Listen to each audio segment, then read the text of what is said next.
सरकार ने popular front of India PFI को बैन कर दिया है। पीएफआई को प्रतिबंधित करने के लिए मांग कई राज्यों ने की थी। हाल ही में एनआईए और तमाम राज्यों की पुलिस और एजेंसियों ने पीएफआई के ठिकानों पर छापेमारी कर सैकड़ों गिरफ्तारियां की थी। गृह मंत्रालय ने पीएफआई को 5 साल के लिए प्रतिबंधित संगठन घोषित किया है। पीएफआई के अलावा 8 सहयोगी संगठनों पर भी कार्रवाई की गई है। पीएफआई के अलावा Rehab India Foundation, RIF, Campus Front of India, CFI, All India Imam Council, AIIC, National Confederation of Human Rights Organisation, National Women Front, Junior Front, Empower India Foundation और रिहैब फाउंडेशन केरल जैसे सहयोगी संगठनों पर भी ban लगाया गया है। 22 सितंबर और 27 सितंबर को एनआईए, ईडी और राज्यों की पुलिस ने पीएफआई पर ताबड़तोड़ छापेमारी की थी। पहले राउंड की छापेमारी में 106 पीएफआई से जुड़े लोग गिरफ्तार हुए थे।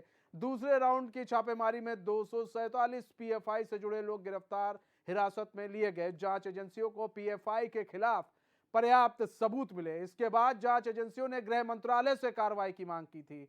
जांच एजेंसियों की सिफारिश पर गृह मंत्रालय ने पीएफआई पर बैन लगाने का फैसला किया है। केंद्र सरकार ने ऐसे वक्त में यह फैसला लिया जब कुछ दिन पहले ही एनआईए, ईडी ने मिलकर देश के अलग अलग राज्यों में पीएफआई के ठिकानों पर छापेमारी की थी और उसके 200 से अधिक कार्यकर्ताओं को गिरफ्तार किया था।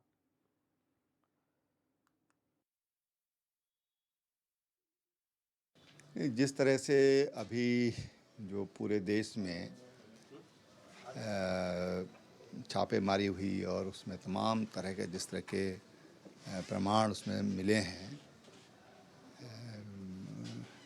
एंटी नेशनल एक्टिविटी जो उनकी चल रही थी और जो उनकी फ्यूचर की प्लानिंग थी, वो तो बहुत ही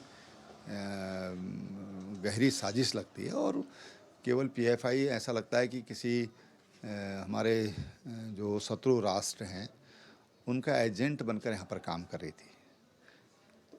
ऐसी संस्थाओं पर बैन लगाना मुझे लगता है कि राष्ट्र हित में बहुत ज़रूरी था और इससे उनके तमाम जो इरादे थे, जिन लोगों के ये ब्रेन चाइल्ड कहना चाहिए ये संगठन है, तो उन लोगों को एक सबक भी मिलेगा।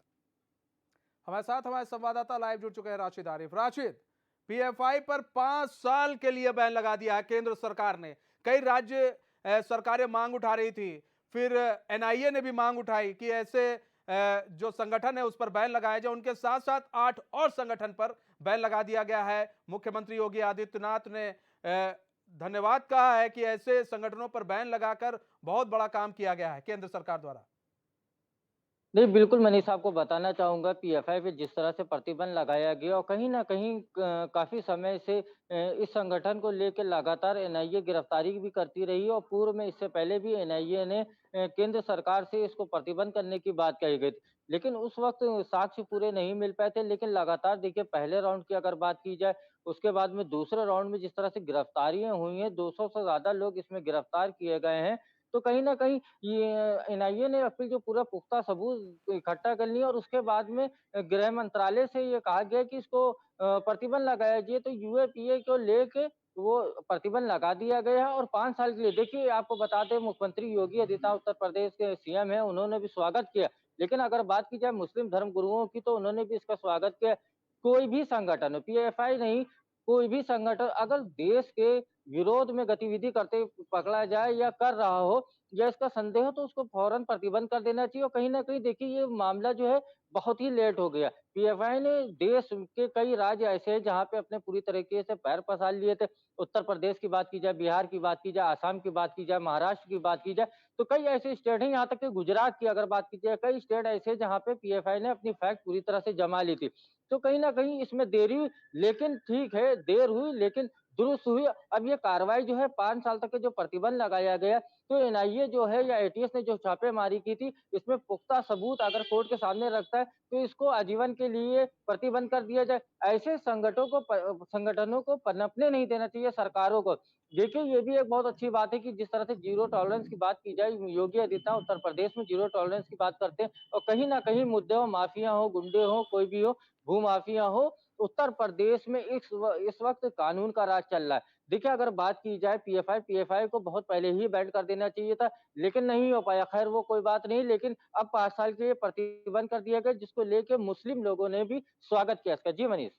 मुस्लिम जो लोग हैं वो भी स्वागत कर रहे हैं और जो राजनीतिक दल है लेकिन वो स्वागत नहीं कर रहे हैं। अगर बीजेपी को छोड़ दीजिए तो सारे राजनीतिक दल कहीं ना कहीं इसको एक मुद्दा बनाकर देख रहे हैं। सबसे बड़ी बात यह है राशिद कि 5 साल के लिए प्रतिबंध किया गया है। अब एनआईए कई ठिकानों पर और छापेमारी करेगी और कई सबूत इकट्ठा करेगी। सबसे बड़ी चीज है इसे आजीवन प्रतिबंध करने की भी तैयारी चल रही है, ऐसा सूत्र बता रहे हैं। ये तो 5 साल के लिए इसलिए प्रतिबंध कर दिया गया ताकि ये कोई और गतिविधि ना कर सके, इसलिए इसे प्रतिबंध कर दिया गया। ताकि अगर इनके ऊपर हो जाता है, इनको प्रतिबंध कर दिया जाता है, इनकी गतिविधियों पर रोक लगा दी जाती है, तो जो एनआईए ईडी छापेमारी कर रही है उसे कहीं और अहम सबूत मिल सकते हैं और भी जानकारी मिल सकती है। थोड़ा समय लगेगा लेकिन और भी जानकारी मिल सकती है राशिद। नहीं, नहीं, बिल्कुल आपकी मनीष बिल्कुल बात सही है कि देखिए, आजीवन प्रतिबंध ऐसे नहीं लगाया जा सकता। 5 साल से इसलिए प्रतिबंध लगा दिया